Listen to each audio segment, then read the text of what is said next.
Molweni guys. So kwi-story namhlanje, now niyawubona lo mzi ne. Lo mzi lona u-ownwa ngumtshana ka-Cyril Ramaphosa ongu-president wase-South Africa. So lo mtshana usolwa kurhwaphilizo lwemali eyayisiya kwisibhedlele saseThembisa, right?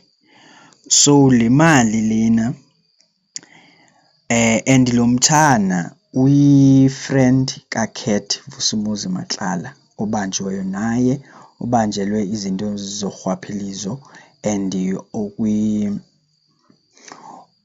ofumaniseka ubana unobungozi kakhulu. So lo mtshana lona kuye kwafumaniseka uba naye uyabandakanyeka kwezi zinto zorhwaphilizo lwemali ebisiya esibhedlele saseThembisa, right? So amapolisa afika ke ngoku asetsha lo mzi, umzi wakhe lo, and then ke ngoku afika asetsha apha kulo mzi, aphuma nezimoto ezintathu, iziLambogini. Niyazibona guys uba apha ku-serious, apha yimali e-serious le. Ezi moto, lena imoto iyi-1 ipension le, ingapha ko-3 million. Zonke ayikho imoto engaphantsi ko-3 million apha.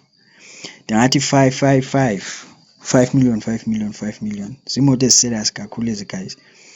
So ke kwafumaniseka ke ngoku amapolisa e-NIU ne abambisene, awafumaniseka uba okay azoxoxa apha, then ngoku asafumene iimpahla ezikwimali elinganiselwa ku-60 million, kodwa bakagqibi, right? Kusaphandwa nangoku, amapolisa akakayeki nangoku, asaphanda, asasetsha amapolisa. Now yonke le nto ke guys iphuma after kuye kwakho uGeneral Lieutenant Mkhwanazi. Uba anizazi ke iividiyo zakhe nazo zikhona apha ku-YouTube wam, so vele uye kwii-videos uzazibona phana iividiyo zakhe. So nguye luveze yonke le nto ubana kukhona i-problem, that is emapoliseni, amapolisa asebenzisana nezigebengu, yonke loo nto, kulahleka amadokethe, yaqonda, abantu awaphandwa.